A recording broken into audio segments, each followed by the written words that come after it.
Okay, so today is December 20th, 2014.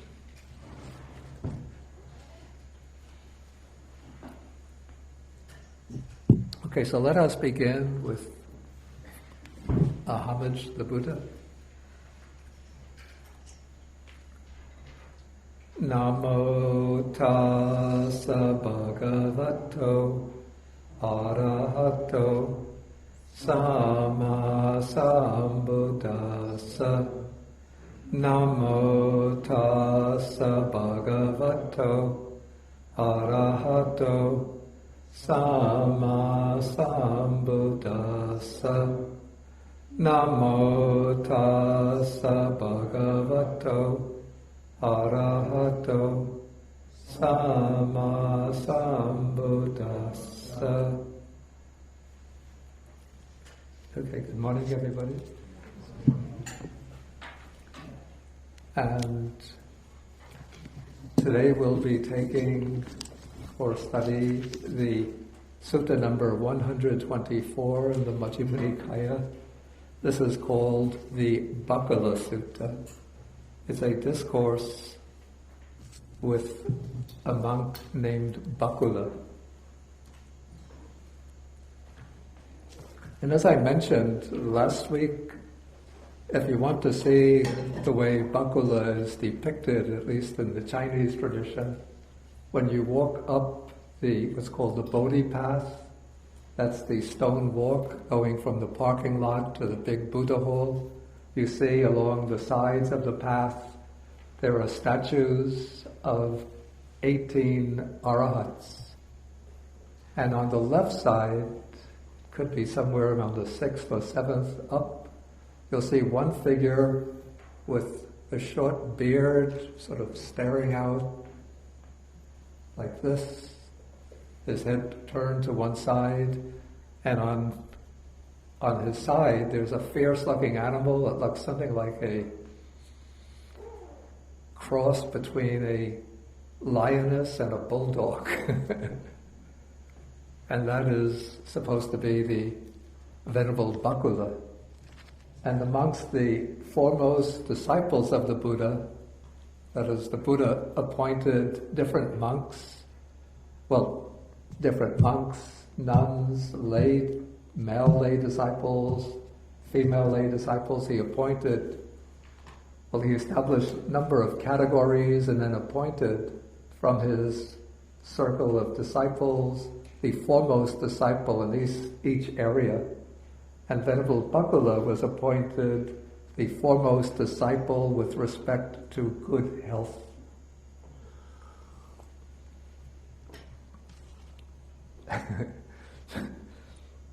So if you want to get healthy, if you have health problems, or you want to assure yourself of good health, you can go Namo Bakkula Sutta Te Rasa, homage to the elder Bakkula.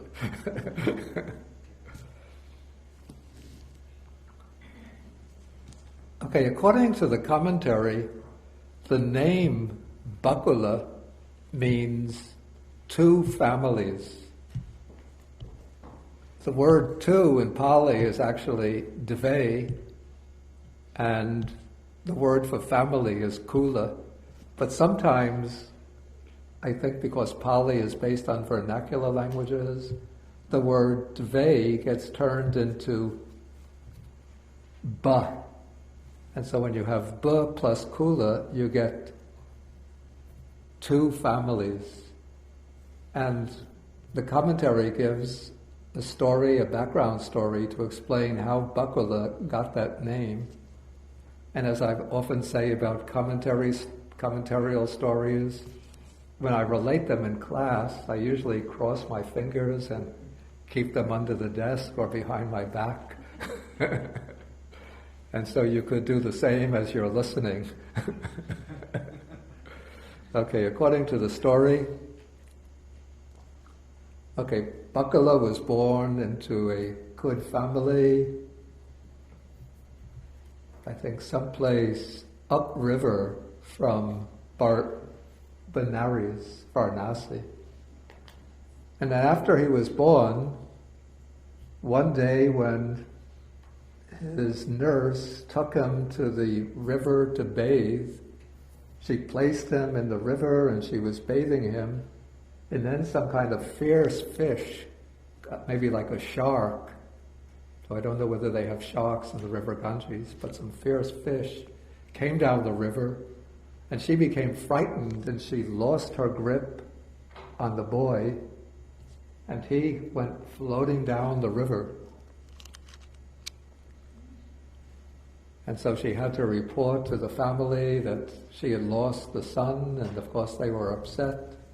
But it happened that a big fish swimming in the river saw Bakkula, this young boy, and took him to be some delicious meal and swallowed him.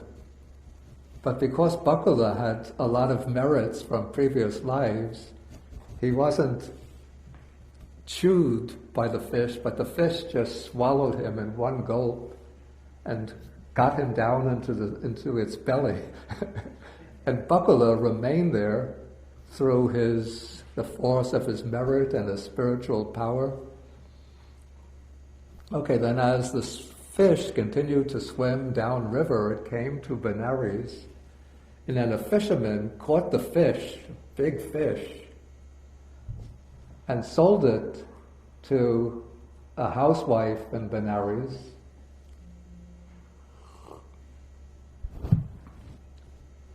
And as she took this big fish and was preparing to cook it, she cut it open and pulled it open. And of course, the housewife and her husband, for a long time, they had been trying to have a child. They had never succeeded. Now, they cut open the big fish and pulls open the belly. And what does she find inside but a beautiful young boy, body fully intact, alive. And she thinks like this is her blessing for some past merits. And so she takes out the young boy and she tells her husband, "My dear, we have a son who was born to us in the belly of a fish." Okay, and so they started to bring up the boy, and then of course they told their neighbors, and then word spread, and it spreads from one family to another, going all the ways upriver, till the original family up the river hears that this family in Benares had bought a fish from a fisherman, and inside was a little baby boy. And so they realized that must be our son. And so they go down to Benares, and then they inquire, where is that family that found the baby boy inside the belly of a fish? And eventually they are directed to this household. So they come to the family and they say, "Oh," they see the little boy, they say, "Oh, that is our son. He belongs to us." But the family that adopted the boy that took it out from the fish said, "No, we got this boy from the belly of a fish. It's ours." And so they quarreled and disputed. And finally, the two families went together to the king of Benares and reported their conflict. And the king said, "Well, you both have sound reasons for considering the boy to be your own. So to settle the conflict, let's say that he belongs to both families. So he's a two-family son." And so they worked out an arrangement whereby for 4 months the boy would remain with one family. Then after 4 months he would go over to the other, they would bring him down to the other family. They would nurture him for 4 months. Then after 4 months bring him back to the first family. And so in this way, the boy was nurtured by two families. And even when he reached maturity, he had built for himself 2 residences, one on the property of the first family, another on the residence of the other family, and he would pass his time alternating between the 2 residences. By this time he was a wealthy young man. He would be accompanied by his, according to the commentary, the dancing girls. And according to the commentary, he spent 80 years living in this way, till in his 80th year, he encountered the Buddha's teaching. He heard the Dhamma, I guess from the Blessed One, the Buddha, and then he decided to go forth and he became a monk. Okay, now this sutta, if we take a look even at the first paragraph, we say, "Thus have I heard, on one occasion the Venerable Bakkula was living at Rajagaha in the bamboo grove, the squirrel's sanctuary."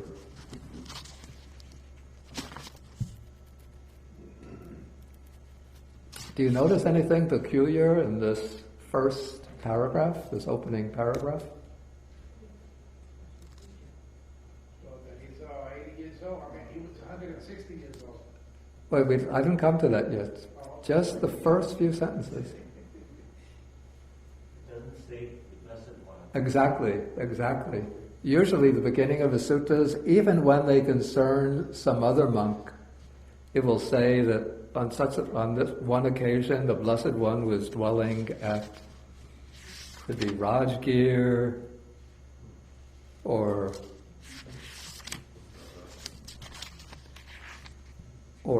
Savatthi.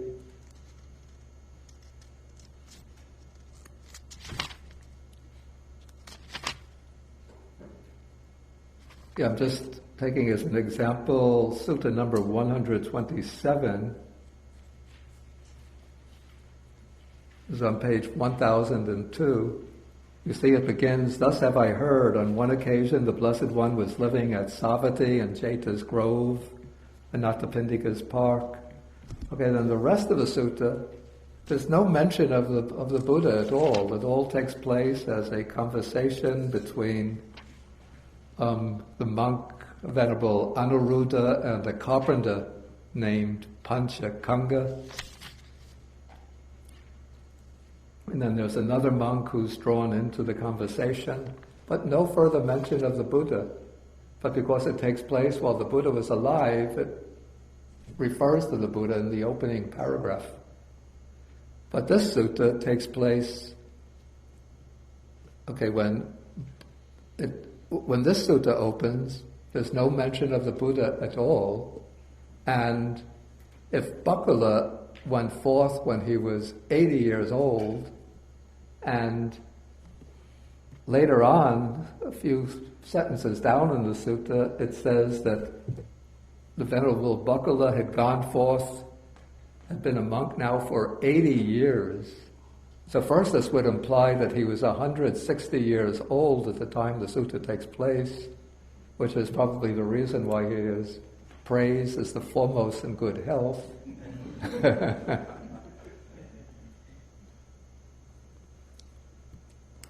And it certainly would have taken place after the Buddha's parinibbana, and in fact we could be quite certain that that this sutta would not have been included in the compilation of the canon or of the text that took place at the first council at Rajgir, supposedly 3 months or 6 months after the Buddha's passing away. But rather this sutta would have been incorporated into the collection of discourses probably at the time of the second council at Vaisali, perhaps 100 years after the Buddha's passing.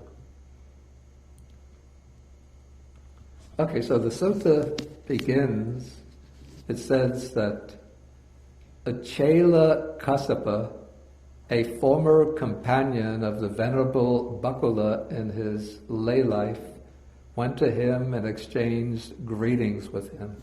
Then after exchanging greetings, he sat down to one side and he asked a question of the Venerable Bakkula. Now it seems to me that this figure, Achela Kassapa, is, I don't know whether we can identify him as a precise historical figure, because the name Achela Kassapa is used in connection with a number of discourses which take place in different places and with quite different settings. The word Achela means one without clothing. In other words, he was a naked ascetic. And there's an Achela Kassapa who questions the Buddha about dependent origination. In Samyutta Nikāya, chapter 12, sutta number 17, he comes to the Buddha and asks whether a sentient being, whether it's the same sentient being who does karma and receives the result, or whether it's a different sentient being who creates karma and receives the result. Then the Buddha answers him in terms of dependent origination.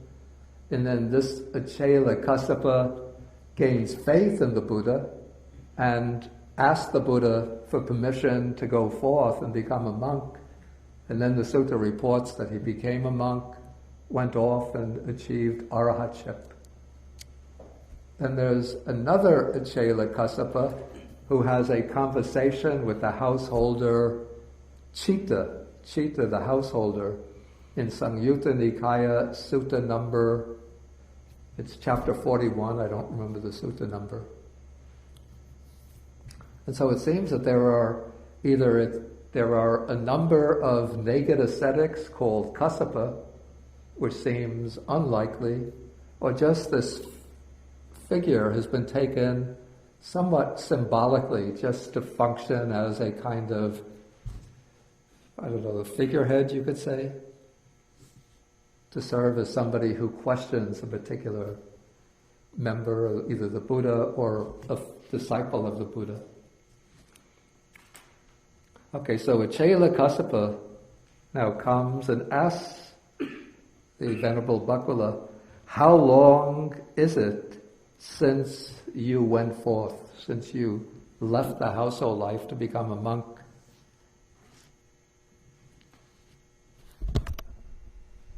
And Venerable Bakkula answers, 80 years since I went forth. So again, as I said, that makes him 160 years of age at this time. Okay, then Achela Kassapa asks a rather mind-blowing question. He says, friend Bakkula, in these 80 years, how many times have you engaged in sexual intercourse? So obviously he doesn't, if the question is historical, he doesn't understand anything about the rules of monastic life.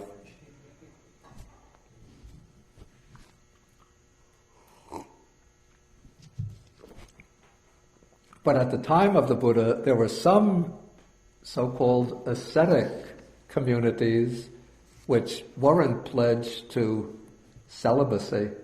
For example, there's sutta number, I think it's 45.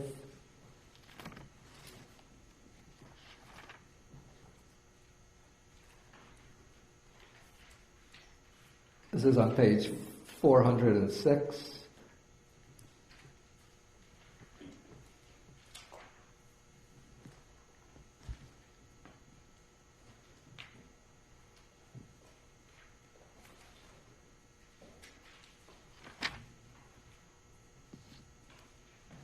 No, actually, it's the passage, the full passage on page 405, that in section 3 it says that there are certain recluses and Brahmins, so these are samana, which means ascetics, those who have renounced the worldly life.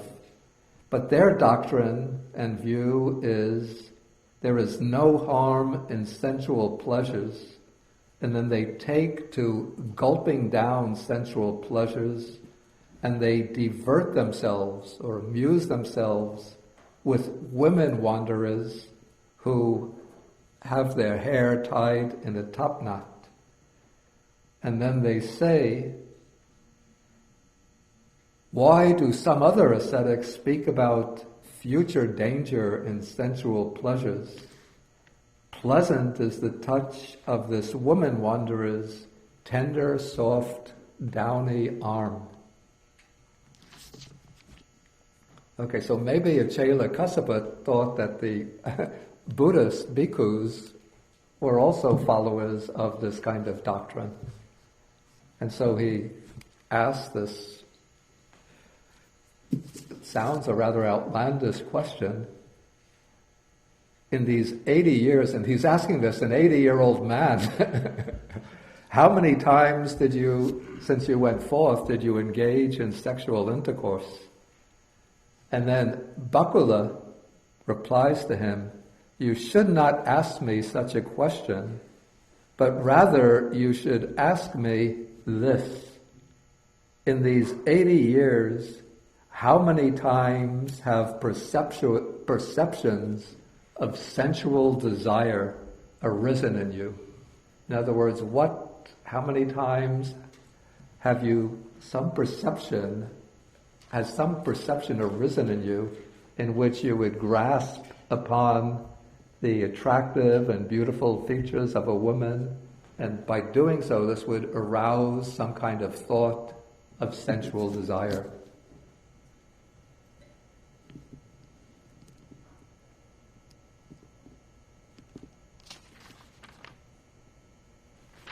Or actually, at this point, it's just some perception, some sensually enticing perception, not yet even the thought of sensual desire. Okay, and then Bakkula replies, in the 80 years since I went forth, I do not recall any perception of sensual desire to have ever arisen in me. And now we come to a little paragraph which is inserted into the text. And this would come from the compilers of the Discourse. And this passage reads that in the 80 years since he went forth, the Venerable Bakkula did not recall any perception of sensual desire to have ever arisen in him. This we remember as a wonderful and marvelous quality of the Venerable Bakkula. And when we read this paragraph, we can see, or at least I can notice, two things about this paragraph. One is the use of the expression, wonderful and marvelous quality. Does this ring any bell in you? That's the fully enlightened, or that's the that we were reading about last week. I mean, but are they saying that Bakkula is fully enlightened also? Not in the sense of the Buddha, but that's one of the points that I had in mind. To have a wonderful and marvelous quality doesn't mean that one is fully enlightened in the sense of being a Samma Sambuddha. Bakkula, of course, is enlightened in that he's an arhat. But having wonderful and marvelous qualities is not a unique feature of a fully enlightened Buddha. But this is what the point that you brought up is one of the relevant points. And this is that probably the reason why this sutta was placed in this position, following the sutta on the wonderful, marvelous qualities of the Tathagata, is because they both use that expression, wonderful and marvelous qualities. Something else that's interesting about this passage, but maybe it hasn't become clear at this point, but we're going to find this passage is repeated after each section, And I think maybe by the end of the sutta it will become clearer, the kind of, at least from one perspective, the kind of function that is fulfilling. Okay, so first, Bakkula says that in these 80 years since he became a monk, he's not aware of having any sensual perception arise in him. Then he continues and says, in these 80 years, I do not recall any perception of ill will, that's anger or hatred, or any perception of cruelty, of harmfulness to have arisen in him. And then after, each of these actually constitutes a separate statement on its own, and each of those separate statements is followed by that repeating passage, the refrain, that this we remember as a wonderful and marvelous quality of Venerable Bakkula. Okay, then paragraph 6, section 6, Bakkula says, in the 80 years since I went forth, I do not recall any thought of sensual desire to have arisen. Then he continues, I do not recall any thought of ill will, any thought of cruelty or harmfulness to have arisen in me. So this is, I think, taking the process of cognition one step further.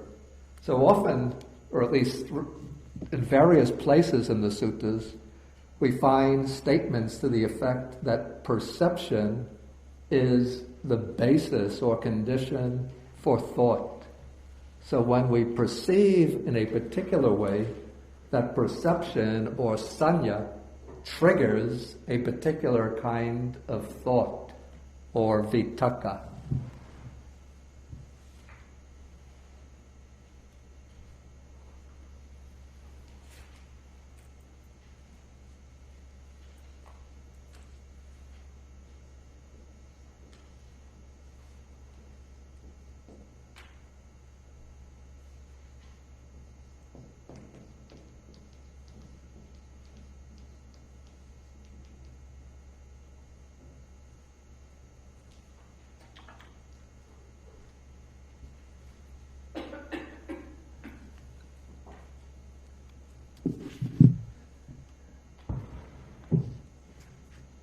That's translated as thought. Vitakka is what I translate as thought, yeah. And sanya is perception. And so, for example, the sensual perception, okay, a man sees a woman, for example, and first he might notice pleasant smile, bright, shiny eyes, nice flowing hair, nice figure. So those are just perceptions. But underlying them is the tendency to sensual desire.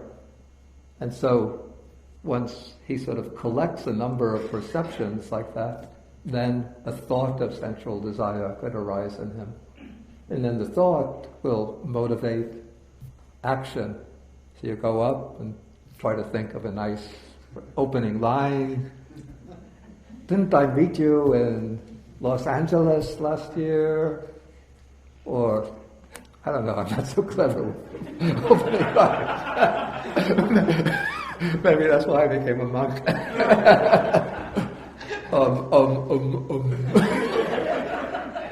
Get away. Idiot.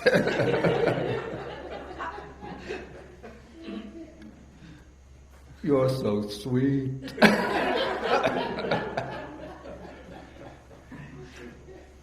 You've got to do better than that if you want to get me. Okay, so sensual perception leads to sensual thoughts. Then, sometimes things in a situation, maybe the way somebody opens his book or sits down in his seat, or just the way they walk, or just the expression on their face, creates, you don't even know the person, but you just get the perception, And already there's some kind of, like, your perceptual field starts vibrating. And, it starts flashing red. And then person continues to start to behave in that way, and then it leads to thoughts of anger and ill will, that you don't like that person. And so this is perception, sort of conditioned by ill will, generating the thoughts of ill will. How it works with cruelty or harmfulness, I don't know. Anybody have any ideas about that? How a perception... Kill him. You're going to kill somebody, right? Or an animal. Oh. The perception comes first, and then you're going to kill it. Yeah, actually, that's a good idea. Yeah. But then it's our desires that drive our anger and our... Well, of course, they're underlying there, but okay. Let's say a guy has gone hunting, and he sees, it's the deer hunting season, he sees the deer in the woods, and so maybe he thinks, okay, that's a good target, and then that will motivate the thought of taking up the gun and shooting. Would the thought lead more to the action, you're saying? In other words, it's the action more or less. Yeah, well first the perception, a particular perception, will generate the thought, And then comes the action. and then the thought will lead to the action. Of course, the thought could trigger, technically the thought will then trigger the volition, and then that's the cetana. And then the cetana, the volition, is what motivates the action.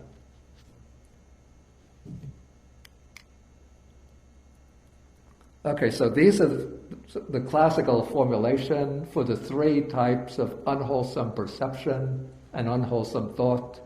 That is perception, sensual perception, called this angry perception, or perception accompanied by ill will, and perception accompanied by cruelty or harmfulness, the tendency to inflict harm and suffering on others.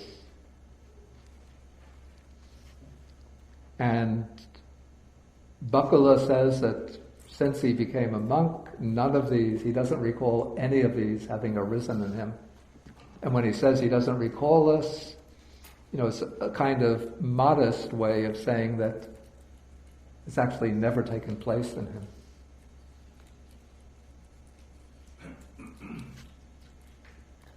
Okay, now we come to the next section, which is a composite of a number of separate passages, each one of which, we have to remember, occurs in the original as a separate statement, and each one is followed by that sort of round of applause.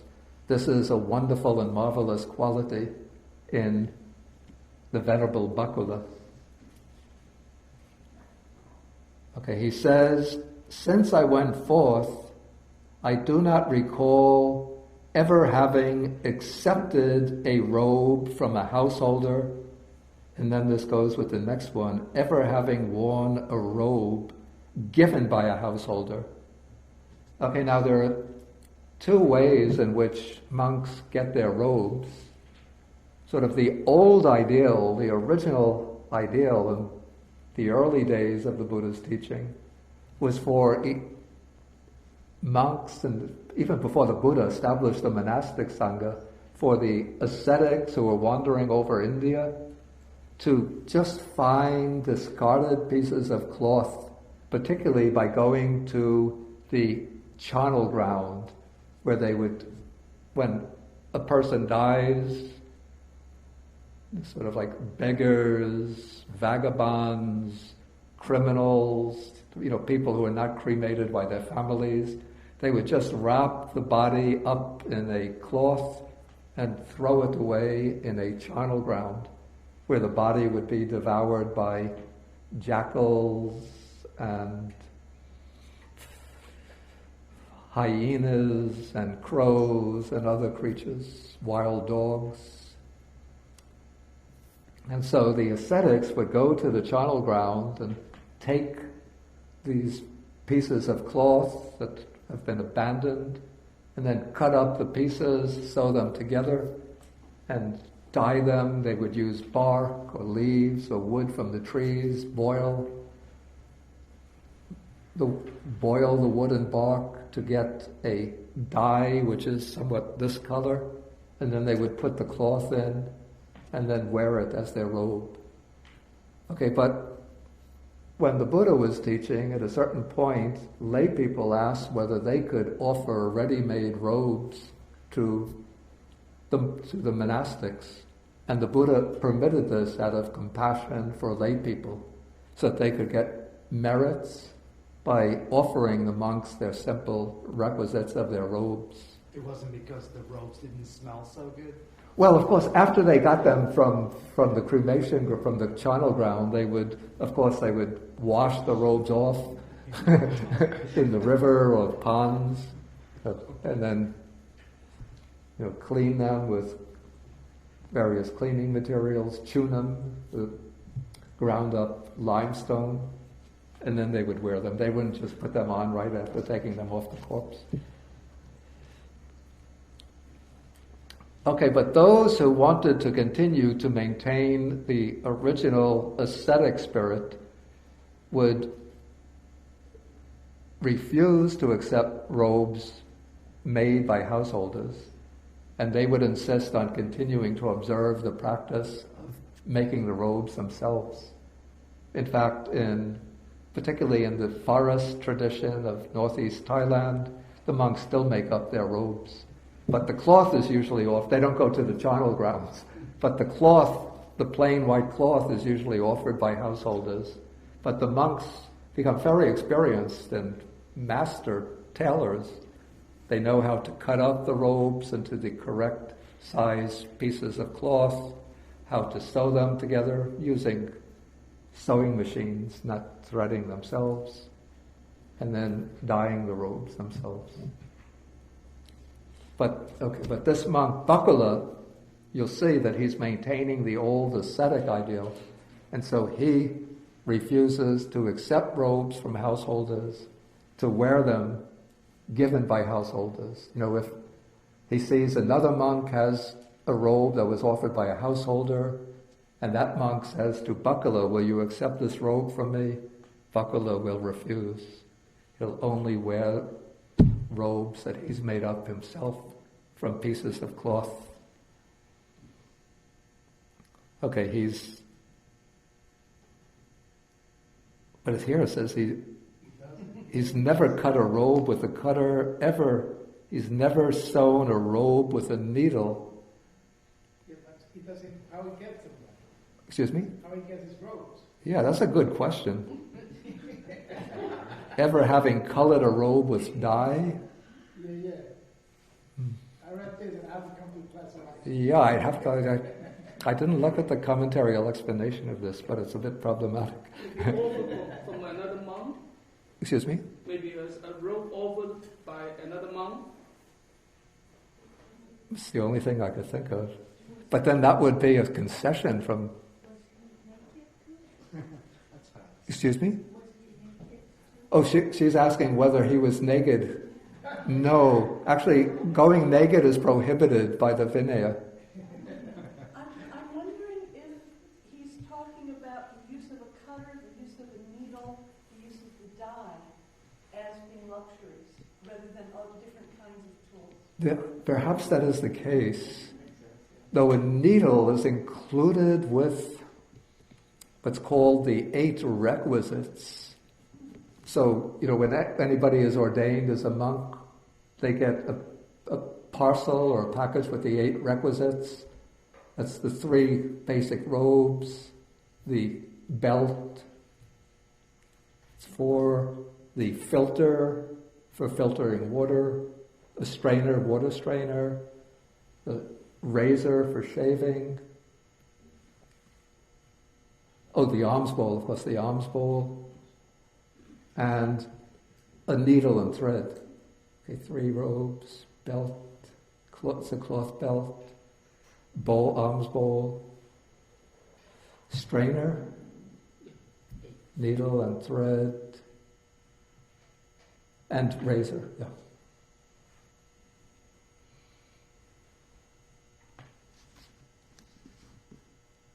Anyway, we can leave this as a mystery.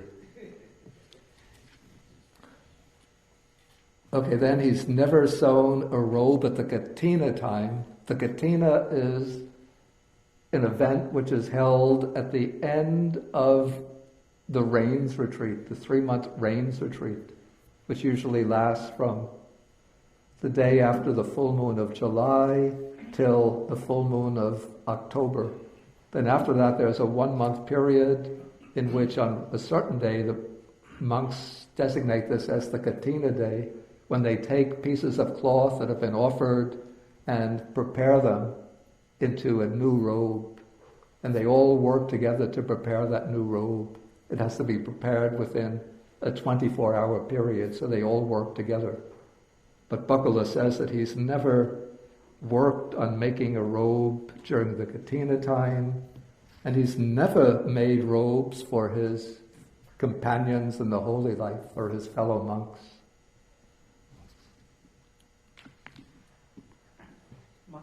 Yeah. Is it possible maybe he's alluding to that he realizes there's no self, so there is no I that is making a robe? Could that be it? Well, don't forget that many of the other monks would be arahats, and they made robes. They worked together with other monks to make robes. So I'm not sure if that's Yeah. maybe what... I don't think so. I think these are all intended to sort of elevate the figure of Bakkula as the model of the ascetic practitioner. But certainly, as I was answering Poway's point, he couldn't have been going naked because that is prohibited to go naked in public. Is it possible that he had been wearing the same robe for all those years? 80 years? It's possible. It might have been really well made. It's possible. And when one is wandering, a good part of the year in tropical climate like India, the robe tends to get sweaty, and so one will be washing the robe fairly regularly. Some of the clothes from the mummy can last for thousands of years. Yeah, but that's because it's being kept underground. It's not being subject to the changing outer conditions. Something from the age of 80 to 160, all of us can be very holy. It's only when we are younger that the sensual desires and the anger and all this come. No, we're talking about the robe, not about the No, mental. no, I'm saying Bakkula. Yeah. Oh.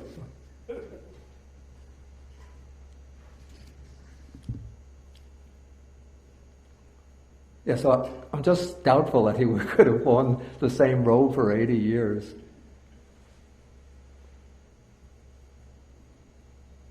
I mean, in Sri Lanka, when I was living in Sri Lanka, where we have to wash the robes fairly regularly because they get sweaty in the climate, a robe can last 3 or 4 years, even with patches and being re-dyed. Then it turns into bed sheets or towels. I mean, this is way off, but could he have found a robe somewhere? I mean, he wasn't given to him. He didn't make it up. He didn't sew it. Seems a little problematic because the Buddha laid down, precise instructions for the design of the robes. And so to conform to the model or the pattern that the Buddha laid out, he would have to find a robe that had belonged to a Buddhist monk. But then that's taking what's not given, and that's why... Well, if the robe is cast off, it's not considered taking what is not given. Taking what is not given actually means taking something which is the belonging of another. Well, that was the first question I had when they were picking up the robes from the dead people, the material. Yeah, that's... That was taking. It's, because it was yeah. given to them. Yeah, but still, because it's not considered the property of another, it doesn't come under the definition of taking what is not given. It's considered discarded material. Maybe there were other ways of fastening the robe. this? I don't know. I think we'll just have to pass this question up, not take further time on it. Okay, now we come to another set of qualities of Bakkula. Okay, since in the 80 years since he went forth, or since I went forth, he says, I do not recall ever having accepted an invitation to a meal, ever having given rise to the thought or the wish, oh, may someone invite me to a meal, ever having sat down inside a house, that is a house of lay people, ever having eaten a meal inside a house. Okay, now for the monastic order, there are various ways that the Buddha has laid down for the monastics to receive their meals. Okay, one way is to stay at the monastery, then lay people will bring food to the monastery and then offer the food in the monastery to the monks and nuns. Another way, which is sort of the ideal way, held up as a model by the Buddha himself, is to go on alms round. That is to take the alms bowl, to go from house to house, just standing quietly in front of each house a few minutes, waiting until people will come out, and then if they wish to offer the food, they will offer food into the bowl of the monk. And then a third way is for lay people to invite the monastics to come to the house for a meal. And usually, from a worldly monastic way of thinking, it's when you get the invitation to the meal that sort of the mind lights up. Ah, delicious food today. Don't have to go from house to house, sweating, you're subject to the heat of the sun, maybe abuse. Get away from here, you bald-headed beggar. And then maybe you're getting just leftover food from the day before. And even when people bring food to the monastery, they might just cook in a rather casual and a routine way. But when people invite the monks to the house, they usually make special effort to prepare the most delicious food with the greatest diversity and rich in flavors. And so those monks who give a lot of attention to the food that they like will make effort to get invitations to the houses for the meals. Whereas those who want to uphold the ascetic ideal will deliberately refuse to accept invitations and insist on always going on alms round, except if they're sick, then they will remain at the monastery, and either fellow monks who go on alms round will share the food with them, or lay people can bring to the monastery to provide the food. Could this Bakkula by any chance be a follower of Mahavira or someone else? Excuse me? Could he be a follower of Mahavira? Who? Bakkula. No. Coming into our sutras, because a lot of this not wearing clothes and all these things. No. Against Buddha's teaching. No. First he didn't say that. There's nothing that says he didn't wear clothes. No, I know. One robe. No. I mean, this was a practice that Mahavira, Mahavira, is shown as just one trait, right? I think Mahavira was a naked ascetic. Yeah, naked ascetic. Yeah. That's what I'm saying. So could it be that some of that stuff has got mixed up with this? I wouldn't say that it's mixed up because, there's a lot of testimony that Bakkula was an arahat and he's esteemed in the Sangha, and at least according to the records of this sutta, the commentaries, are all confirmed that he was a disciple of the Buddha. Mahavira's disciples are pretty much like you said. But I'd say that his behavior sort of reflects the spirit that also was underlying the Jain practices and other practices of the period. I'm just kind of wondering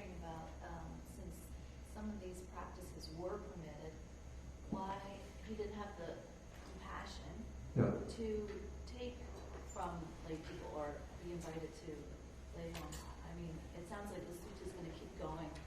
Yeah, let's hold that question off to the end. So let me continue so that we can complete the sutta.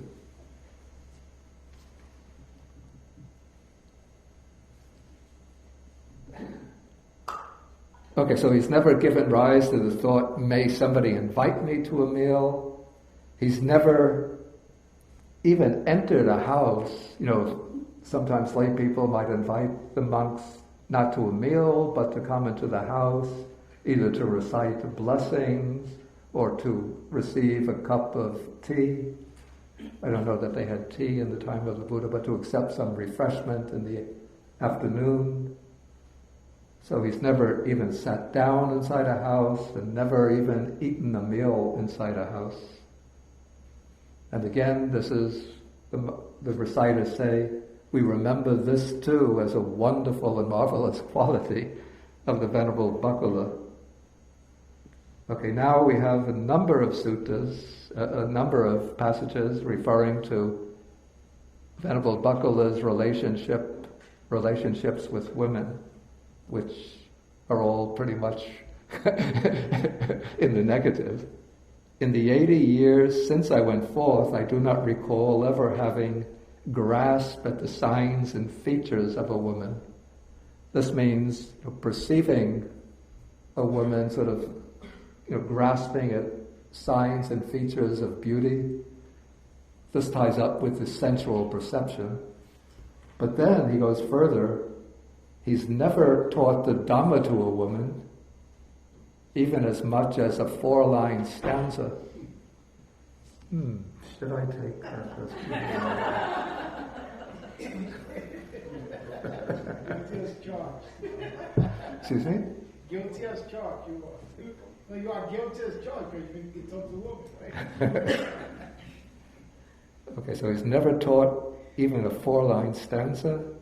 He's never gone to the bhikkhuni's quarters and never taught the Dhamma to a bhikkhuni, that's a fully ordained nun, to a female probationer, that's one who's a sort of in the intermediate stage between novice and fully ordained bhikkhuni, and never taught the Dhamma to a samaneri, that's a woman novice.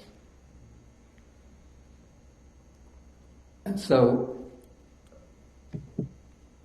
this was one of the practices that the Buddha had laid down for the Sangha of bhikkhus, that because the living quarters of the bhikkhus and bhikkhunis were separate, and the bhikkhus had, of course, as males, they had more direct access to the Buddha, and so they would get to listen to many more discourses from the Buddha than the nuns would get to hear. And so the Buddha laid down a rule that on the Uposatha day, we call the Poya day, that's the day of the full moon and the new moon, one of the senior bhikkhus, the more learned bhikkhus, would be assigned to go to the bhikkhuni's quarters and to give a Dhamma teaching to the bhikkhunis together with what's here called the probationers or the trainees and the novice nuns. And this is called the Bhikkhuni Ovada, the instruction to the bhikkhunis. And generally the elder learned monks would rotate in that responsibility. So Venerable Ananda took on that job quite often, and then you'll see that there's a sutta later on in the Majjhima Nikāya, which is a discourse given by the monk Nandaka to the bhikkhunis, called the Nandaka Sutta. But Bakkula, perhaps when the monk said, Bhante Bakkula, would you like to go over to the bhikkhunis and give them the discourse today? Not my practice.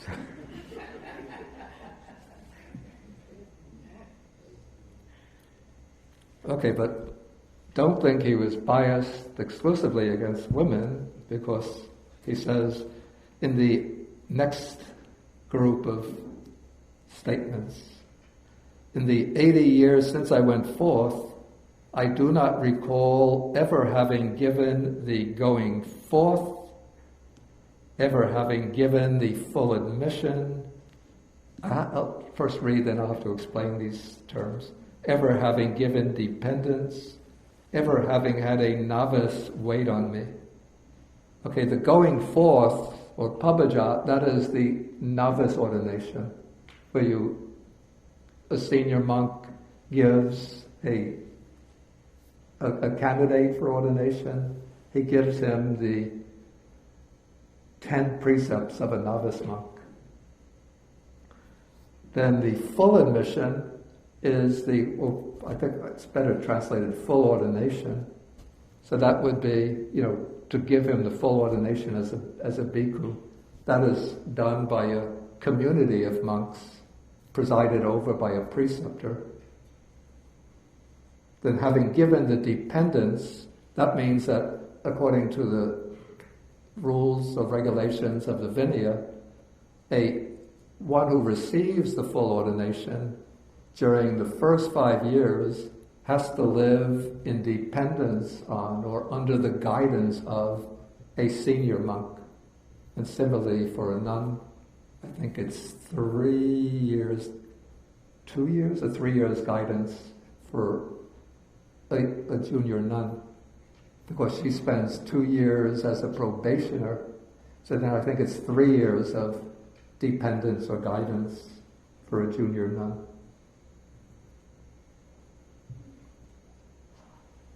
And then having had a novice wait on him, that has taken a novice as his personal attendant.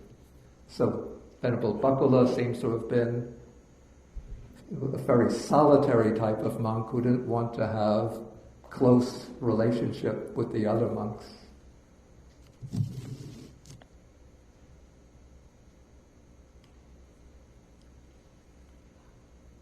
Okay, then come another series of passages which again sort of reinforce the idea of the ascetic temperament of Bakkula. Okay, in the 80 years since I went forth, I do not recall ever having bathed in a bathhouse, ever having bathed with bath powder. Okay, so it doesn't mean that he never took a bath. That would be quite offensive, I think, for other people.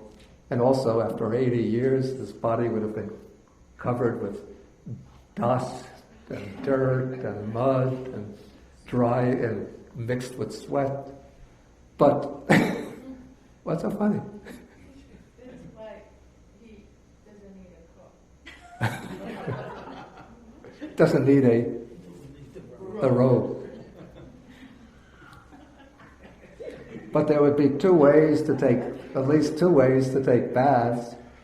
One, many of the monasteries would have a bathhouse in which they would fill a kind of tub with water, and then they would heat up the water, and then you go to the bathhouse and you bathe there.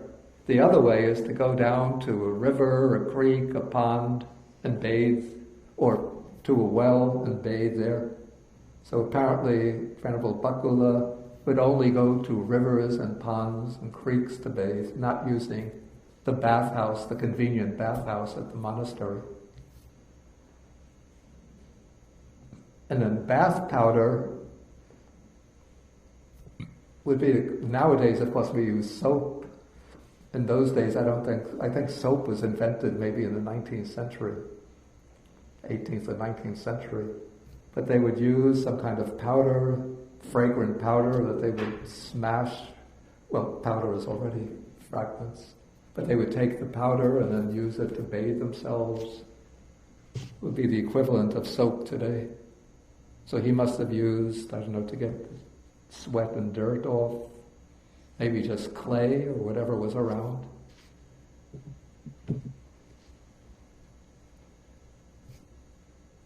Okay, he never would give a massage to his fellow monks. And now this is why he was said to be the monk foremost in good health. He never had any affliction, any kind of illness arise in him, even for the time it takes to milk a cow. He's never carried medicine around, even so much as a piece of gallnut. A gallnut, this is what they call arulu in Sri Lanka. It's a kind of small fruit which is dried, and then it has certain medicinal properties. Or it's used for upset stomach, constipation, fevers maybe? You said Aralu? It's arulu, yeah. It's used in Ayurvedic medicine. Yeah, that's a very common ingredient in the Ayurvedic medicine. Okay, he's never used a bolster. That would be something to prop up his body when he's sitting on the bed. He doesn't recall ever having made up a bed. Well, I think I come close to...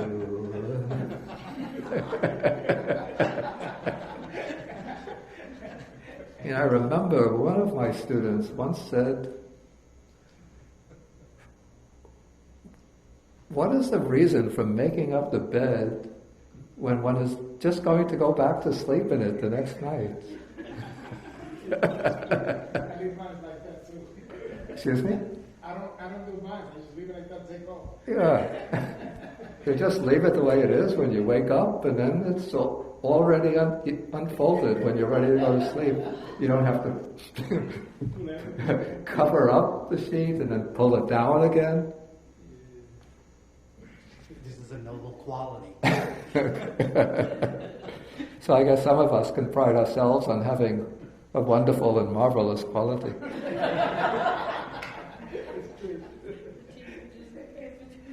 Okay, then he never recalls entering a residence for the rains in a dwelling inside a village. And so during the rains period, when it's raining for the 3 months, the Buddha has laid down the rule that the monks have to stop their wandering during this period, and they have to take up a fixed residence. They have to live in a place where they'll have a roof over their head to protect themselves from the rain. And so they could live either in a forest monastery or in a village monastery. And so Bakkula says that he's never stayed inside a village, never inside a village monastery, never accepting the invitation from lay people to spend the rains retreat in their house. Sometimes lay people will build a little cottage or a hut on their property inside the village, and they'll invite the monk to stay there. But he's never done that. He's always stayed in the forest during the rains retreat.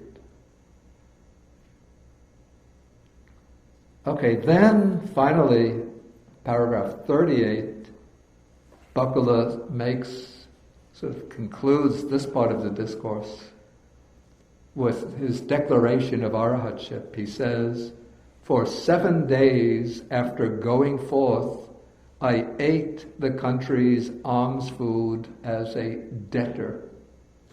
On the 8th day, final knowledge or liberating knowledge arose."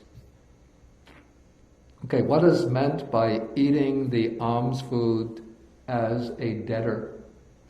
Okay, so this is an idea that comes down, it gets elaborated in the commentaries, that, you see, the word arahat literally, it comes from the verb arahati, which means to be worthy, to be deserving. And it's used, sort of the root idea is that one is worthy of the offerings of people. So what really makes one worthy to receive the offerings is that one has achieved liberating knowledge, one has eliminated all the defilements, one has gained liberation from the cycle of birth and death. But until one reaches that attainment, when we receive the offerings of people, robes, alms food, living quarters, medicines, other offerings, we're doing so as a debtor. We're not really fully worthy of the offerings yet, but they're supporting us on the principle that we have entered the practice that leads to this attainment. But to make ourselves fully worthy, we have to reach the goal. And so, as long as we are still have ignorance, defilements, deluded ideas and views in the mind, we are debtors, indebted to the lay people who make the offerings to us. But it's when one gains liberation that one becomes entitled, fully entitled to the offerings.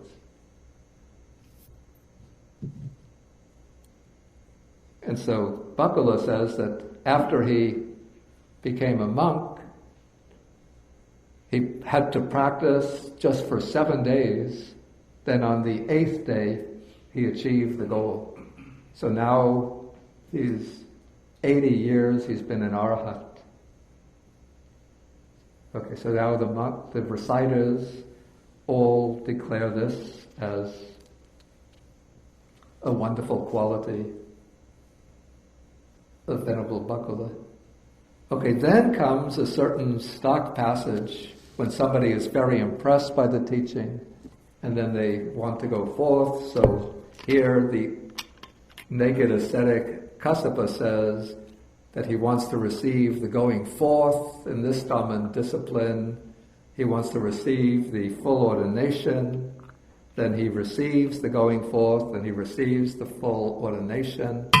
Of course, not from Venerable Bakkula, but Venerable Bakkula probably would have pointed him to the nearby monastery, and Achela Kassapa would have gotten the ordination there. And then he dwells alone, diligent, ardent, withdrawn, resolute, and he achieves the final goal, arahatship. That's a little sort of detour from the main part of the sutta. But now, paragraph 40, we return to the account of Venerable Bakkula. And it says, then on a later occasion, the Venerable Bakkula took a key and went from dwelling to dwelling. That's in the monastery where he's staying. And he says, come out, Venerable Sirs. Today I shall attain final Nibbana. So this is a particular ability that occurs to some, well, not only arhats, but even advanced, very accomplished meditators, that they can know the time, the day and time that they're going to pass away. That just occurs to them in their meditation, and they can announce it beforehand. And so Bakkula must have become aware that that particular day and such a time, his sort of life-sustaining karma, which had carried him through 160 years, was now about to become exhausted. And so he wants the other monks to come to witness his passing away. And so then, Venerable Bakkula, seated in the midst of the Sangha of bhikkhus, he attained final Nibbana.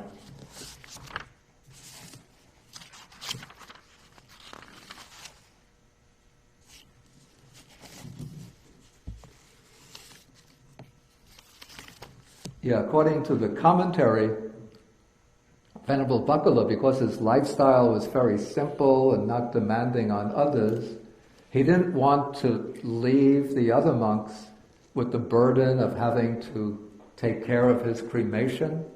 So when he passed away, in the process of passing away, what he did was to enter into meditation on the fire kasina. And using the fire kasina, that is sort of visualizing fire as his object, he directed that fire towards his body and had his whole body burn up right after he passed away, and so there would be no corpse remaining behind. The body just was reduced to ashes, and then the ashes settled on the ground and nothing else was left. And so then the monks, all the compilers of the discourse, say that seated in the midst of the Sangha of bhikkhus, the Venerable Bakkula attained final Nibbana. This too we remember as a wonderful and marvelous quality of the Venerable Bakkula. Okay, that's the discourse. What do you make of the...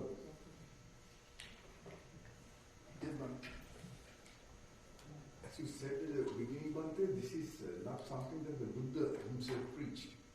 So to me, I will take this pinch of salt, so to say, because it is not that the Buddha, it is not... Yeah, I don't know that is on, because I don't... It was just a test. There's a mute control, it might have been pressed. No, it's on. It's on? Okay. Can you hear me now? I could hear you, but I'm thinking about the people in the back. Okay. This is, normally as you said, the sutra started, Evam me sutang ekam man bhagava, sampathyam yadhi. That's how I heard that such and such a phrase, Buddha's discourse. But this, as you said, this did not start that way. Yeah.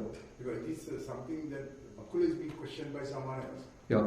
So to me, I take it with a pinch of salt. Okay. Edwin? I thought that was Edwin had the hand up. He says that in the 8th day, he got actually, let me get back to this. He got final knowledge on the 8th day. Then again, he went to Nibbana, which I understand Nibbana, but final knowledge will be Bodhisattva? No, the final knowledge is the attainment of arhatship. So when he goes out at the end, he says he reaches final Nibbana. So what would be the difference? Oh, you see, when he attains final knowledge, he still continues to live on.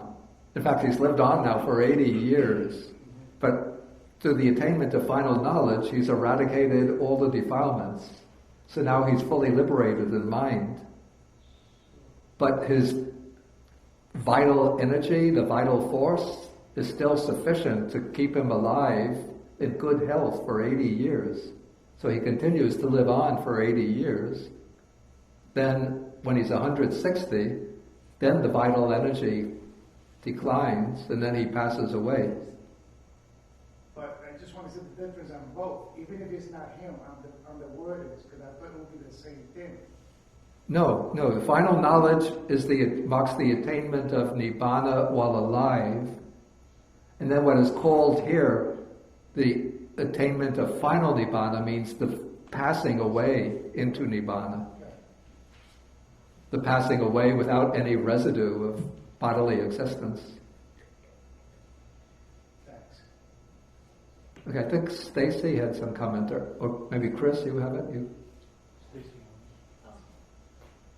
No, I was just saying before that he seemed You have to speak loud. He seemed to lack the compassion to use the lay people's offerings. Yeah, in fact, there is a sutta that comes in the Anguttara Nikāya where the Buddha speaks about he says that there are 4 types of persons living in the world. So what are the 4? The one who lives for his own good and the good of others, the one who lives for his own good but not the good of others, the one who lives for the good of others but not for his own good, and the one who lives for the good of neither himself nor of others. And then the Buddha says, of these 4 types of persons, the one who is the best, he uses a whole series of terms, the best, the foremost, the most excellent, the supreme, is the one who lives for his own good and the good of others. And so it seems that the ideal that the Buddha sort of posited for the Sangha is to live, of course, for one's own good, because one has to cultivate the practice oneself in order to purify oneself and to illuminate one's own mind with wisdom, but also to work for the benefit of others, particularly in the case of the monastics, by sharing the Dhamma with others. But Bakkula seems to be sort of the model, almost carried to an extreme, of one who lives for his own good, but at least not explicitly for the good of others. Venerable Sagarakantu, if you can either speak loudly or take the microphone, or come up to the front.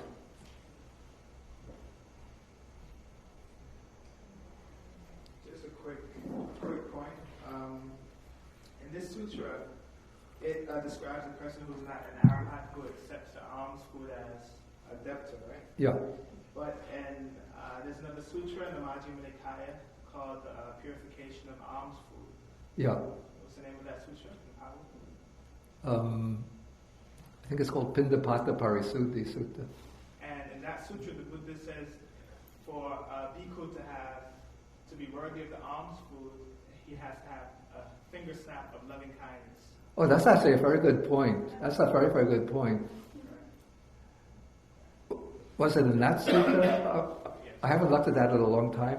But there are like a whole series of suttas that come in the Anguttara Nikāya, the Book of Ones, where the Buddha says that a monk who develops, it could be loving kindness, each of the Brahma Viharas, loving kindness, compassion, altruistic joy, equanimity, mindfulness of breathing, recollection of the Buddha, Dhamma, Sangha, I've mentioned mindfulness of breathing, any of the meditation objects, even for the time of a finger snap, is, I think it said that he doesn't eat the alms food in vain, I think that's what's said, which is a little different from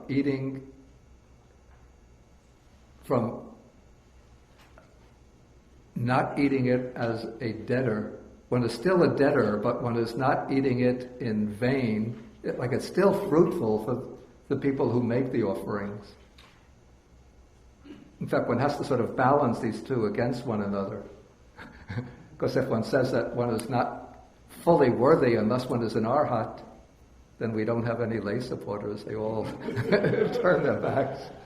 But if the monk or nun cultivates any of these practices, even for this much, then they eat the alms food not in vain. In other words, it's beneficial for those who make the offerings.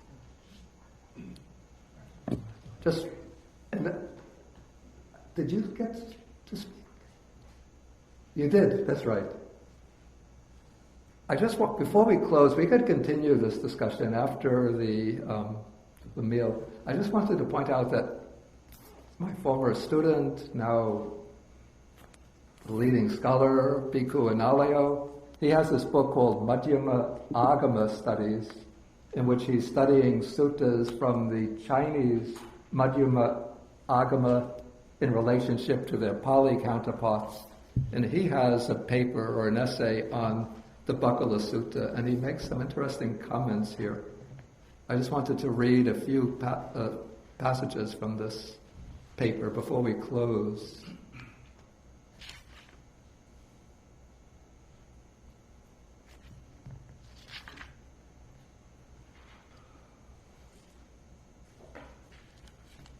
Well, he says that the Bakkula Sutta, which is evidently a later discourse, might testify to a stage in the development of the conception of an arahat, where the earlier, more altruistic ideal was gradually being replaced by a growing emphasis on austere external conduct, a shift of perspective during which the Arahat's detachment becomes increasingly understood as a form of indifference. Then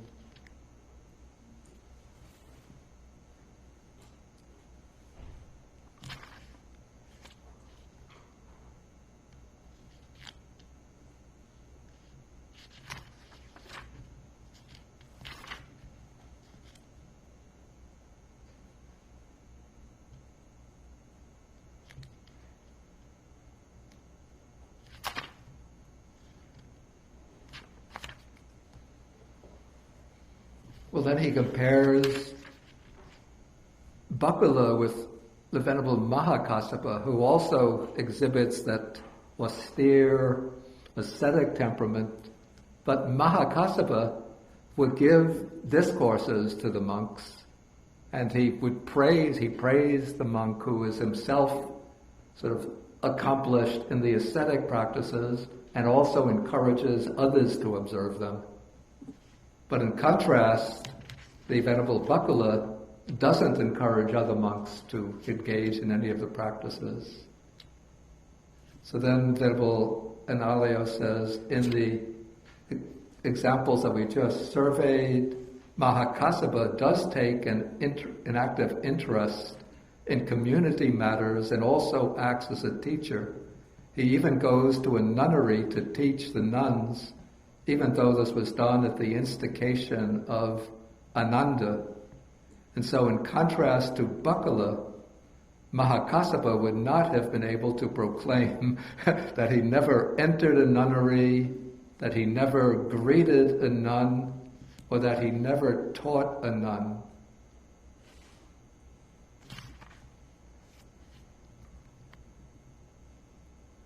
And then he says, since the depiction of Bakkula must stem from a period some distance after the Buddha's passing away, it seems reasonable to assume that the praises bestowed on him in the Bakkula Sutta testify to a development in the conception of an Arahat subsequent to the earlier ideal of the Arahat reflected in the other early discourses.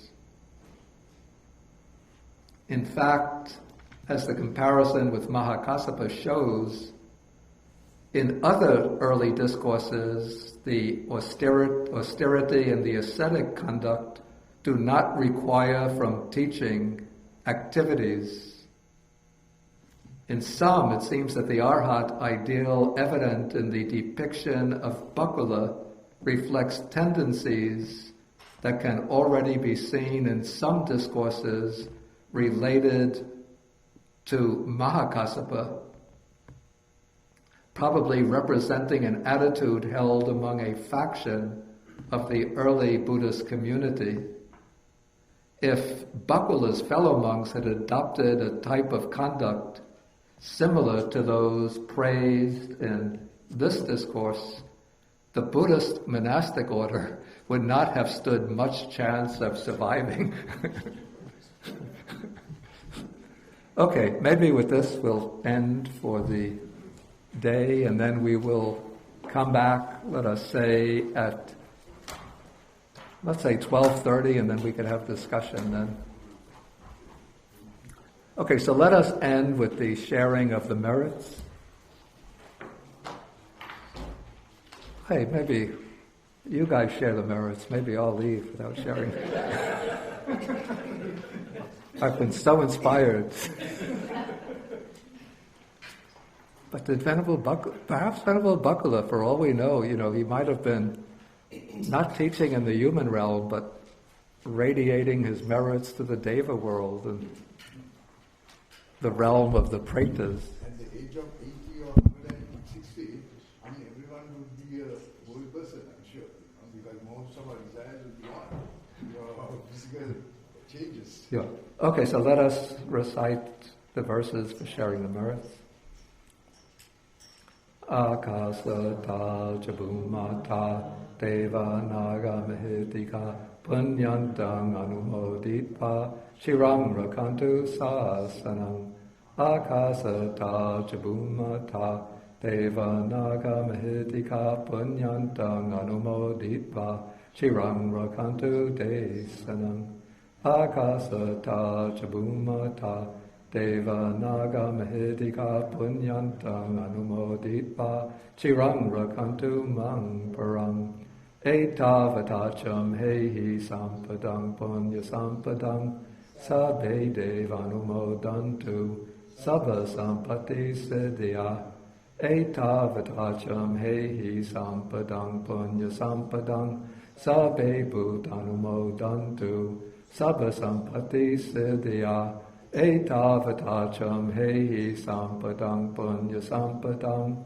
Sabbe Satanumodantu Sabba Sampati Siddhya Bhavagupadaya Vichihitato Etantare Satakayupapana Rupya Rupicha Asanya Sanino Dukha Pamuchantu Pusantu Nibuting.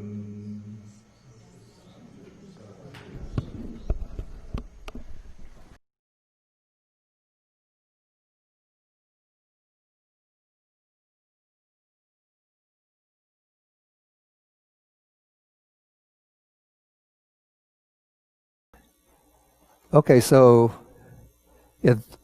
today is I'm always heartbroken to say this, but this is the last class for the winter semester. Then we come to a 3-month period when the monastery doesn't have public events, except January 1st, there's the interfaith prayer service to usher in the new year with wishes and prayers for world peace. That is Sunday morning, 10 a.m. in the Great Buddha, in the Kuan Yin Hall, and it's always followed by a sumptuous lunch. And then there is the Chinese New Year celebration on February 19th, when we have in the afternoon a recitation and hand out the Blessed Thread, which is supposed to be the auspicious thread for the new year. Oh, I overlooked one line in the Bakkula Sutta. In the 80 years since I went forth, I do not recall ever having tied the auspicious thread on Chinese New Year.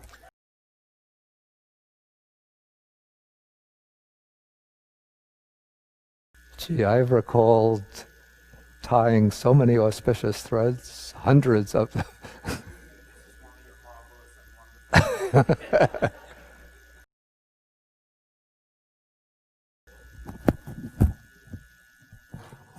Okay, so let us end with the 3 vows.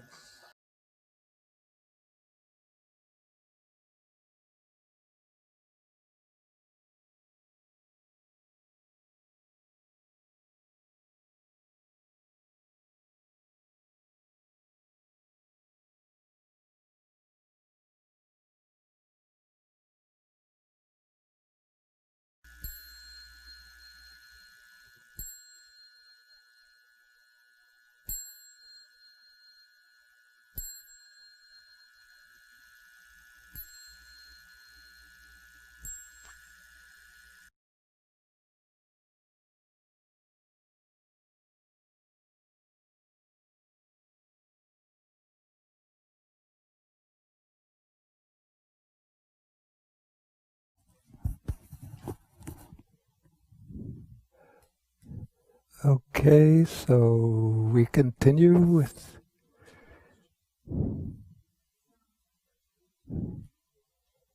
Sam and George.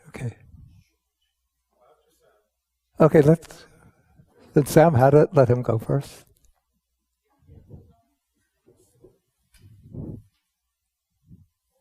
Just the word Sangha. Yeah. It means saintly disciples, but what would be the literal meaning? It doesn't actually mean saintly disciples. the original literal meaning is simply group or community. And in Pali, there's the expressions, let's see, we even have Mika Sangha. That means a group of deer.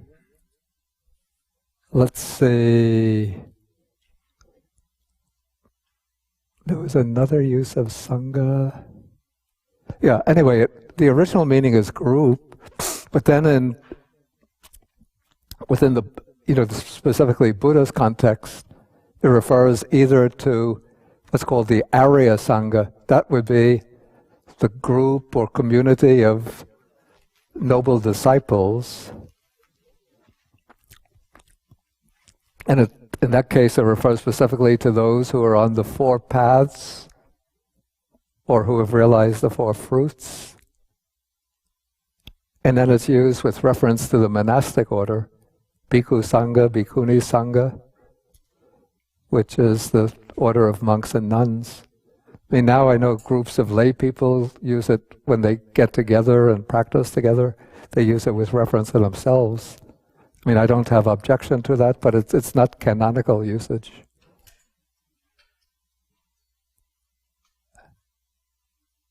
Deva Sangha.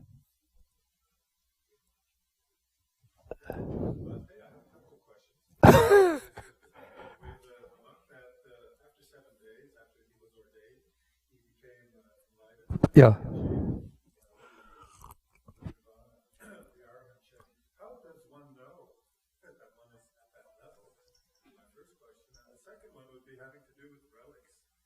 Yeah.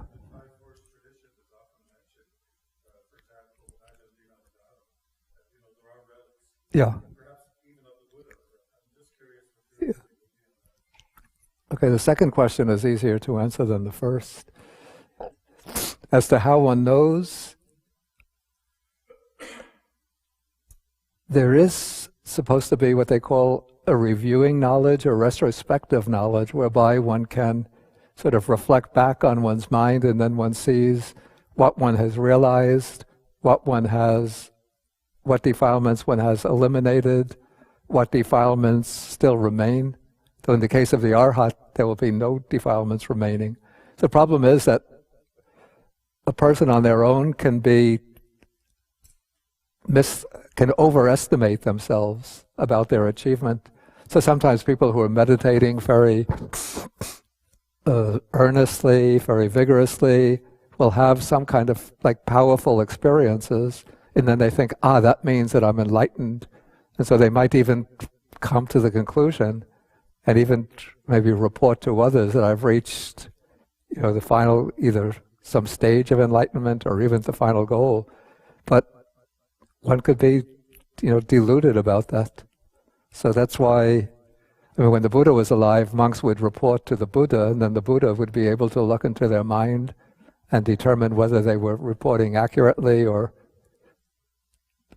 were overestimating themselves. Nowadays, it's very hard to avoid, to find a person like that who can directly confirm one's attainment. So maybe at least good advice would be for somebody, well, my opinion is first not to be concerned about rating oneself, what one has attained, but just to continually look at one's mind and see whether there's still greed, hatred, and delusion in the mind, and to be honest with oneself and to evaluate oneself accurately, and to be humble, not to be out to set oneself up on a pedestal so that other people will admire one and revere one for one's self-assigned attainment. And then as long as one still recognizes that there's greed, hatred, and delusion, then one knows that there's still work to be done. Okay, that's the first question. Second question, relics. Okay, it's said that when saintly people are cremated, what the disciples do after the cremation is they take the remains and they pound them, and then if somebody has truly reached a saintly attainment, the high attainment, they find little particles that remain. Sometimes they look like jewels, like pearls. Sometimes they're different shapes, different colors. But it's regarded as a kind of testimony to the spiritual attainment of that person. And so then they are taken and enshrined in relic chambers, and sometimes they will construct what they call a stupa. That's a memorial shrine for them, or else they'll enshrine them on altars. And I've seen some really spectacular relics. There was a group that was doing a relic tour around the United States. And there's supposed to be like one miraculous quality about the relics. This applies particularly to what is supposed to be Buddha relics, and that when they are really deeply venerated and treated with respect, they multiply. Yeah. So I've heard, I haven't seen this myself, that somebody will have, say, one relic in a little reliquary,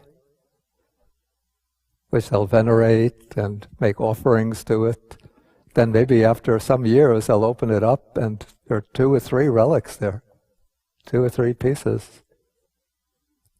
And I saw on this relic tour that was a relic tour that took place around the United States. I think this could have been 2004, 2005. I think it was under the auspices of Lama Zopa, Tibetan Rinpoche. But they had relics, which they said were relics from Venerable Ananda, Sariputta, Milarepa, and from other eminent yogis and lamas and monks of the past. And they said that I had seen a photograph of one of the main relic chambers, and there was just like a whole bunch of little relics, very small, looking like pebbles. But then on the tour, that same relic chamber had a big white relic, about this size, on top of all of the small relics. And the people who were in charge of the tour said that relic was not there originally. It just appeared. One day they came to look and there it was. I think it was the relics that were supposedly belonged to Venerable Ananda.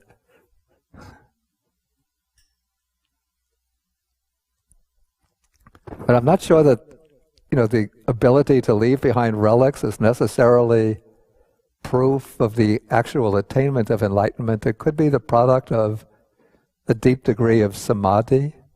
This I'm not sure.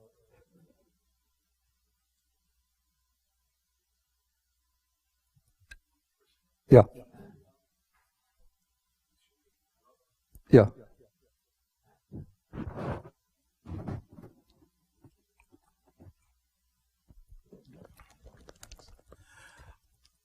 I guess a question for clarity. I imagine that when one becomes an arhat, that they will just have a heightened state of compassion, humanity for suffering, and that they would play a role approximating that, meaning more interaction with others, trying to be helpful. And the path of Bakkula, it just appears... The path of... Bakkula, his practice. Upala. Oh, Bakkula. Bakkula, yes. I guess he's a great teaching on renunciation. But I don't see the connection so much to the compassion. Well, I think that was the point that I was trying to bring out, and also that Bhikkhu Analayo brought out, that there seemed to be a sort of drift in, at least from one, maybe within one community within the Sangha, towards a kind of idealization of those who have the austere ascetic qualities at the expense of the qualities of compassion. In fact, my own sort of personal theory is that, particularly if we read some parts of the Samyutta Nikāya, one sees that there's the Vinaya, a bit of a tense relationship between Venerable Ananda and Mahakassapa. And Mahakassapa is the one who represents that austere, ascetic temperament, self-denying, aloof, secluded, withdrawn, one who undertakes the ascetic practices of, like his practices were never to accept offerings to meals, to use only the 3 basic robes, not to have extra robes, to use the robes collected from the charnel ground. And he lived in seclusion most of the time on the Vulture's Peak mountain. Or actually, not Vulture's Peak, it's Chicken's Foot, Kukutapada. Chicken's Foot Mountain.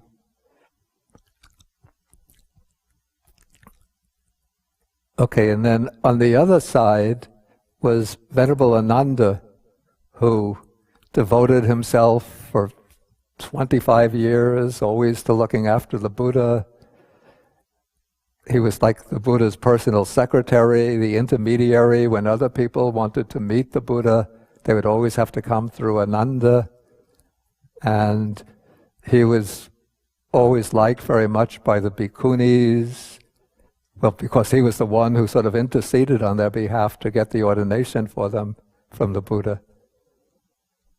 And very popular at the palace. The women of the palace would invite Ananda to come to give discourses to them. So one could say that these represent almost like 2 different temperaments. And I would say that these are kind of 2 tendencies in early Buddhism. And maybe the tendency represented by Mahakassapa reaches its culmination in a figure like Bakkula. You know, even Mahakassapa would come and give teachings and admonitions to the monks, and he would praise certain practices to the monks. But Bakkula, according to this sutta, remains completely aloof. And then maybe Ananda is the kind of forerunner of the bodhisattva temperament, the one who's always maybe Ananda and Sariputta. Though Sariputta passed away before the Buddha, so his influence couldn't, directly continue after that. But they were the ones who always looked after the other monks, always devoted very much to the welfare of others. So that's my sort of take on this relationship. Okay, Stephen and Allison.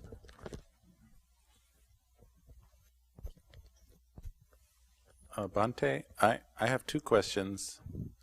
The first one is, I wonder if I'm off the mark to think that perhaps this sutta is somewhat of a public relations campaign for the Arahant path against what might have been growing as popularity as the Bodhisattva path.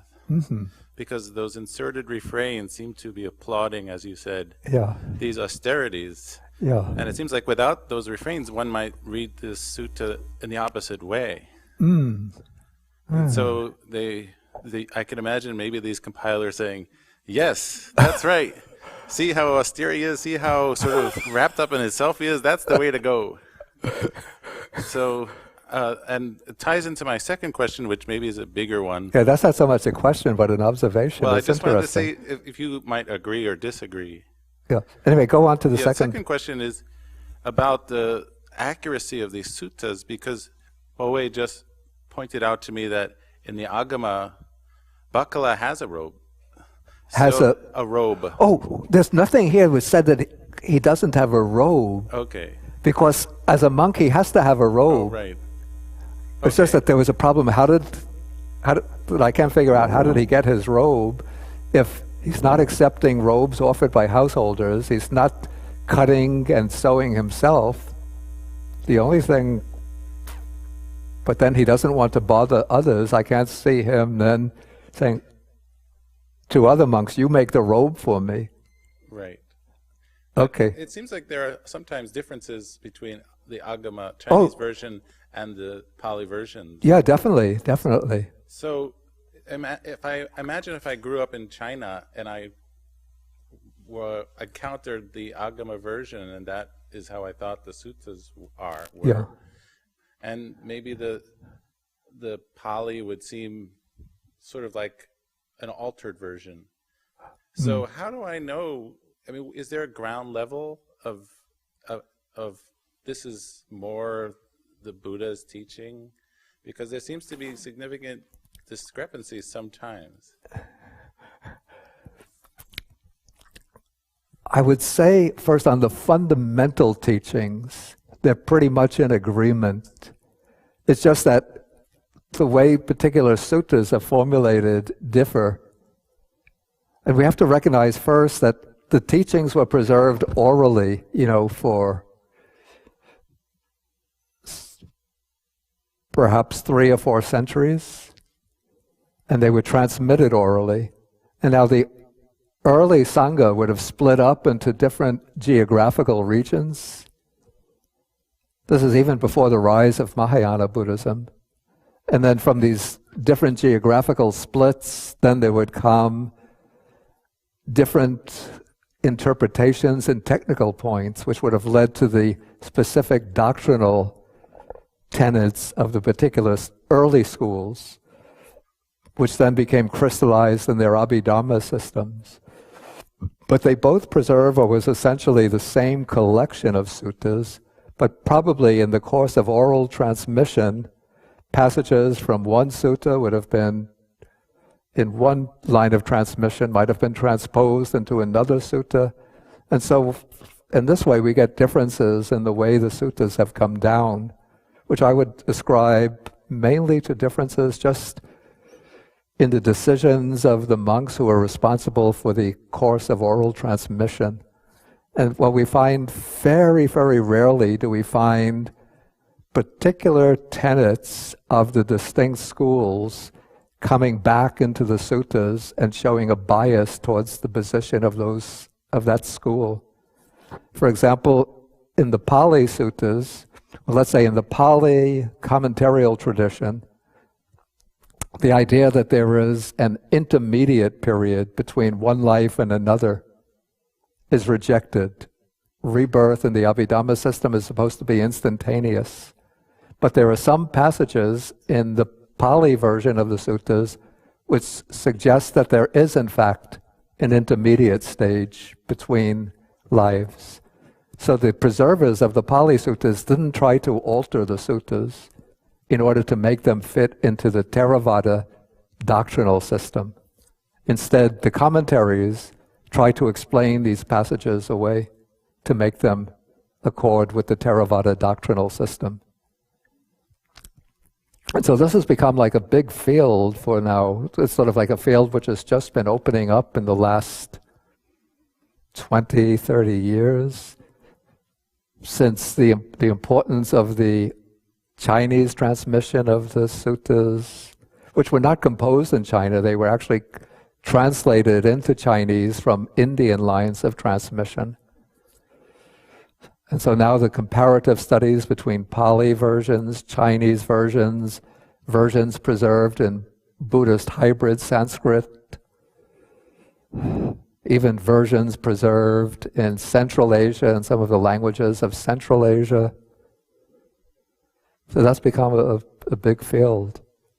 And like this book is especially, quite important. These are a collection of papers by Venerable Analayo called Majjhima Agama Studies. So he does comparative studies between suttas, especially in the Chinese Majjhima Agama, and their counterparts in the Pali Majjhima Nikāya. Thank you. But I didn't get to your first point. Oh, sorry. I thought maybe you... I think it's an interesting speculation, but I would say probably if this was the time of assuming that this sutta was included in the Majjhima Nikāya at the second Buddhist council, I doubt at that point that the bodhisattva ideal had already had been explicitly formulated and given as kind of doctrinal support, but maybe it was a tendency, a kind of nascent tendency that was emerging. And your speculation might be, it's quite interesting, an attempt to sort of uphold against maybe like some of the monks who were sort of moving in the direction of the Bodhisattva ideal, were going out and accepting meals offered by householders and accepting robes from householders and going to, on invitation, going to give public discourses and giving the instructions to the nuns, very busy teaching the younger monks, having, Saturday course on the Majjhima Nikāya, giving some Pali classes during the week. And then some of the other monks, in fact, I knew monks like that in Sri Lanka, would say, "How's your own practice coming?" "Well, Bhante, I've been very busy these days." "Busy with what?" "Well, look for your own good. Dwell alone like the rhinoceros." "Yes, Bhante." And so then they could have, those monks who were supporting the ascetic ideal, maybe were the ones responsible for pushing to get this sutta into the Majjhima Nikāya. "But it's closed. No, we want this in." I have to wonder whether even if Bakkula's austerity practices have been almost exaggerated for dramatic effect. Also a good hypothesis. Hey, you should become a Buddhist scholar. You could leave your music alone. Other people can play the bass, but we need more Buddhist scholars. Allison.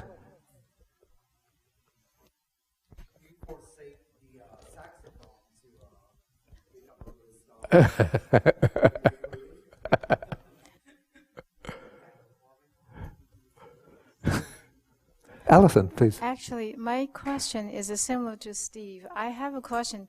Based on what you're describing, I feel like Ananda is more like today's politician who, quote, has charisma. It's more like today's politicians with charisma. Politicians. You said politician. I felt that way because you mean like governors and senators? It's Ananda is liked. Ananda is. It looks like it's dichotomous category. It's like it's black and white. So that's why I want to ask: is compassion?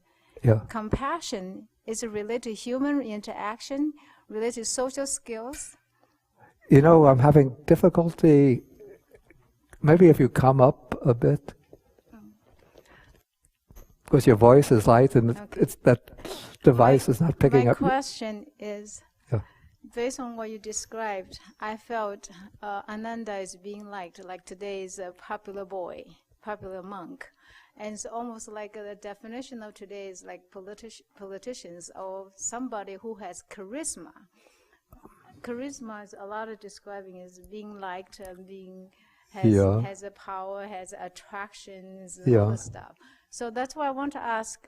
I'm just using a modern language. Yeah. It look like we kind of categorize into dichotomous group, like enlightenment and bodhisattva path. You got to, in a very opposite path. And I want to know that is anybody study that compassion has correlation with social skills or popularity. Whether compassion has correlation with social skills and popularity?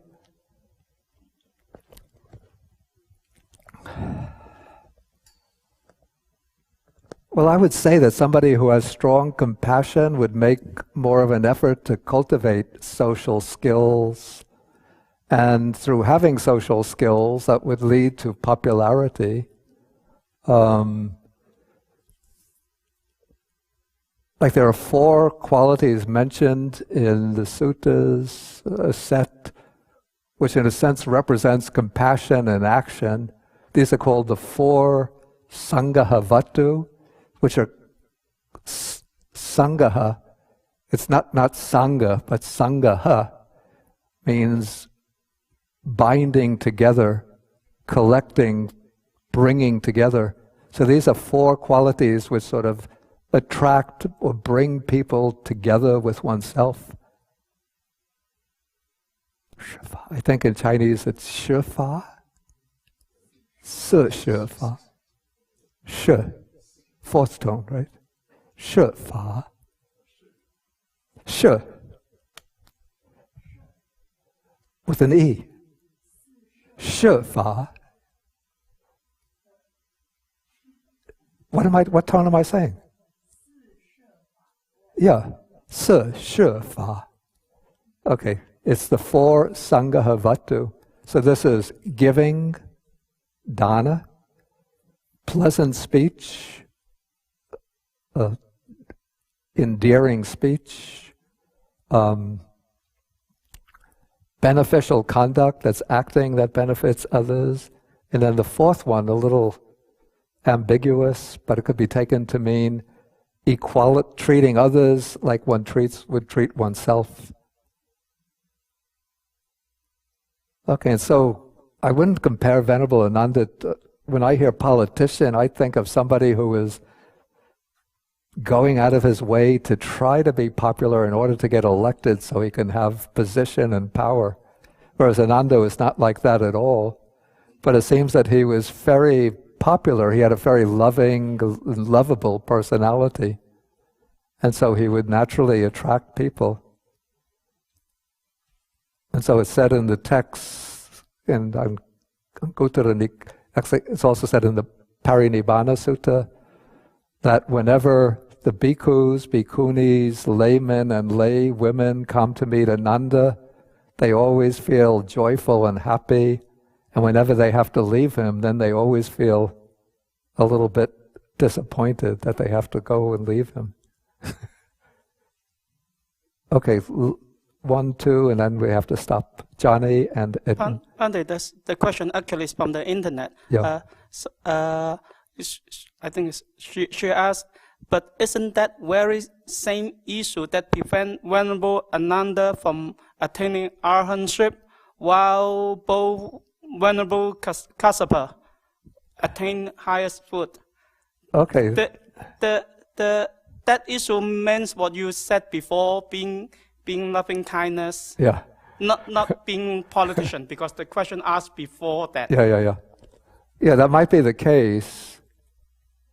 Though, the Buddha accepted Venerable Ananda to become his personal attendant, and he rejected all the other monks who volunteered for the position because he knew that Ananda had made that special determination from past life to become the attendant of the Buddha, and he knew that Ananda was the one who was most suitable for the position. But Ananda did achieve arhatship after the Buddha passed away. Can I have a comment of myself? Yeah. If I were Ananda, I'll keep my sensual desire so that I know what is more comfortable for the Buddha. That's just my 2 cents. Venerable Bakkula does not say that there's anything wrong with it. He's saying that he does what he does as somebody else may get enlightenment, doing something else. He doesn't say there's anything wrong with it. Yeah, no. He does not. So therefore he's practicing on it. But then at the same time, I think this sutta is based on, remember he's explaining his friend how to go about it. And he's going to become a monk also. So he's letting them know, listen, if you mingle with women, then it's going to be much harder to develop, non-sensual desire. It's going to come up.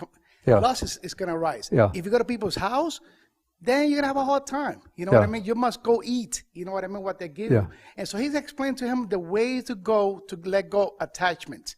I think that's what the sutta means, if I'm right or wrong. I mean, I don't know. Okay, I think that's a good way to read it, to see it as a kind of lesson. And well, actually, it is a lesson in non-attachment, what gives a particular slant to this sutta. There are so many other suttas which speak about non-attachment, renunciation, but what gives a particular sort of flavor to this sutta is that first, Bakkula seems almost to be claiming like these are his special qualities, that he doesn't go out of his way to help others. And then the compilers of the sutta are saying that these are wonderful and marvelous qualities of Venerable Bakkula. So it seems to be applauding that kind of extraordinary degree of withdrawal, aloofness, detachment. But maybe he's talking about that we become too pragmatic or too loose about our practice, and we lose in our practice. We should let go of some of the ways, because, as you said before, some monks were having sex. So he's actually... Well, actually not... Well, I don't know. Not the Buddhist monks early. Well, I meant to say... Buddhist monks were too, but then they got kicked out, I mean, some people would agree it's okay, so therefore we loosely accept something because we feel it's okay for us to do it, so we're changing it. So that's what he was attacking, I guess. I don't know. Maybe? Okay. The Chinese version has a sentence that's missing in the Nikāya. Has what? A sentence. At the end of each quality, Venerable Bakkula will say, I did not have the conceit that I'm superior. I didn't have the conceit that I am superior. Oh, that's very good. Superior. Actually, that's a very useful. Thank you. Can I add something? I think people are very objective about this politician. I did not say Ananda is a politician. I basically saying they have the same skill, charisma skill. That's all. Okay. Okay. I think we have to end for the day.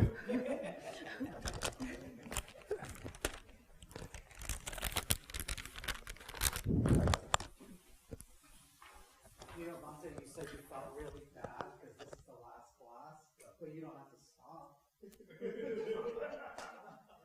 We don't want you to feel bad.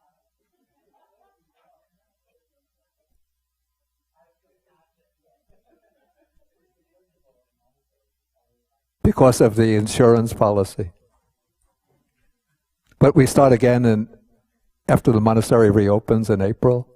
So if you're not registered for the course, either you could give your email to me or better go up to the office and give it to the office, and then they'll put it on the register, and then when the program starts again in April, then you get an announcement with the schedule.